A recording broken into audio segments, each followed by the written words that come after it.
Hey everybody, welcome to a brand new video on Hardcover Comic. And I would first like to say thank you, Mike, for loading. He's uploaded like 3 or 4 videos now. Very proud of him. Hopefully he continues. But right here, we have none other than the brand new version of The Death and Return of Superman Omnibus. Now this dropped in April. I just got it today. It's 150 cover price US, like 175 Canadian. Currently it's on Amazon for like 77 bucks. Between that and some credits I had on Amazon, I picked this up for 47, so I'm not going to complain. But here we go. So it's just a nice jet black with the red Superman logo.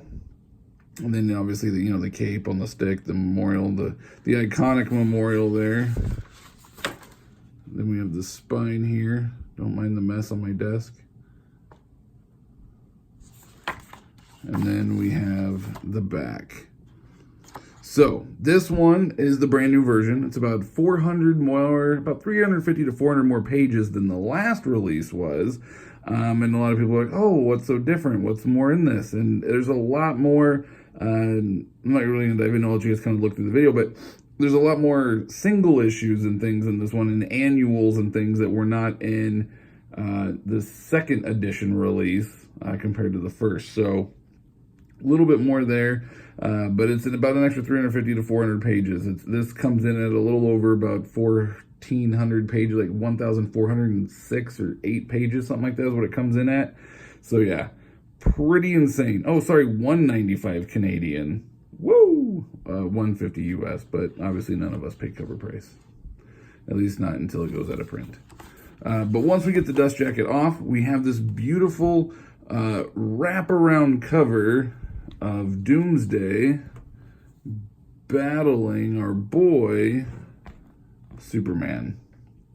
And you got Lois and Jimmy in the background there. Very iconic art for that time. Now, this is clearly, it's a really tight. I've stretched the spine once, but as you can tell, it's tight. I mean, this is probably about as tight as that Doom Patrol Omnibus by Grant Morrison that came out until you get broken in. I have stretched it once, but it still doesn't want to stay open by any stretch of the imagination. Why? Because it's so damn thick. But anyways, you open it up here. You got all of your writers and things that worked on it, your pencilers, inkers, colorists, letters, collection, cover artists, etc. Title page. And it does have a nice table of contents here. Kicks off, it looks like, with Superman Man of Steel 18, first appearance of Doomsday. More title pages, or table of contents, I mean. So I'm going to kind of flip through this. It has some wonderful, wonderful early 90s art. I remember when these issues were coming out as a kid. I was probably about 10, 11 years old initially when these were dropping. And so I had read, random issues here and there that I could get my hands on as a child, but I never read the whole epic. And then I kind of fell off of Superman for a lot of years. I'm not going to lie. I kind of thought, I was one of those people that were like, oh, Superman, what's so great about him? Yeah, I'm into Batman and Spider-Man. What's so great about Superman? He has everything. He's invulnerable. It's stupid. That was me. But anyways, as I got older, and actually Mike was the one that kind of sold me on Superman with Superman Rebirth. He told me to check it out. I did. I actually fell in love with the character, and I was like, wow, what's some other really great stories featuring Superman? I started reading the John Byrne Superman run, and I was completely blown away because John Byrne in the late 80s just completely reinvented Superman as the world knew him. And it's a marvelous run. His Superman Man of Steel run is absolutely fantastic. So I kind of became a fan of Superman. As you can see, we're about halfway into the book now, and it's finally, well, maybe not quite, about third. And it's finally opening up. Got a nice little eye hole there. But yeah, so classic 90s art style. For me, it's nostalgic. I love it. It's the stuff I grew up with. But there's going to be some people that are maybe newer to the world of comics that doesn't agree. Maybe this art style isn't for them, and hey, that's okay. That's why you guys come check out these videos to decide before you buy. Let us spend the money for you. So I'm really kind of excited to dive into this. I've been reading a ton of Spider-Man lately, which is great. It's a lot of fun. But I think once I kind of finish up with some of the Spider-Man stuff that I'm reading, I'm also reading a lot of Batman too, Grant Morrison's Volume 2 Batman to be precise. I think once I kind of wrap up with that, I'll probably jump in on this just to kind of take a break and switch up heroes for a bit. But this thing is so freaking massive.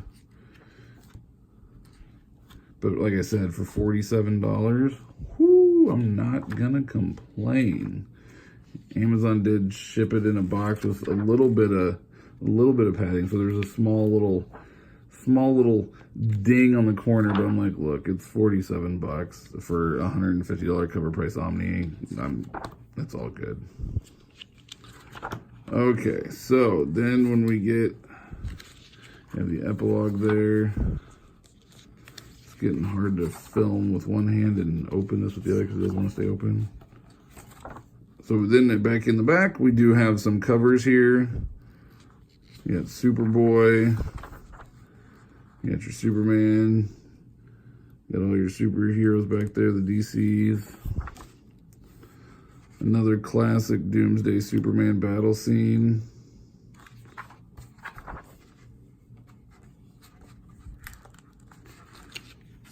Something dark side. I love that right there. Dan Jurgens, Brett Breeding, that is fantastic art. And that's probably my favorite. Look at that. So a lot of like cover art and stuff is kind of throughout the book. Obviously those are not real signatures or writing that's, you know.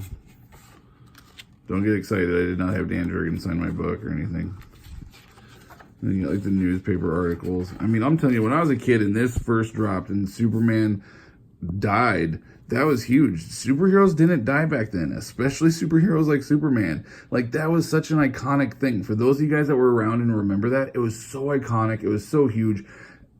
Comic books were not part of, you know, pop culture back then. And this entered pop culture. News stations were talking about the significance of Superman dying.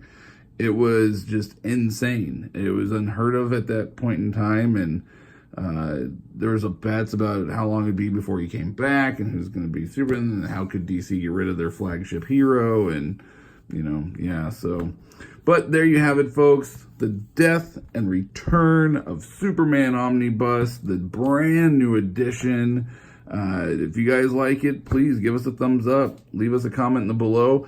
We're going to have more stuff upcoming. I think me and Mike want to try to do kind of a monthly thing where we kind of get together and go over some stuff. We'll see what happens.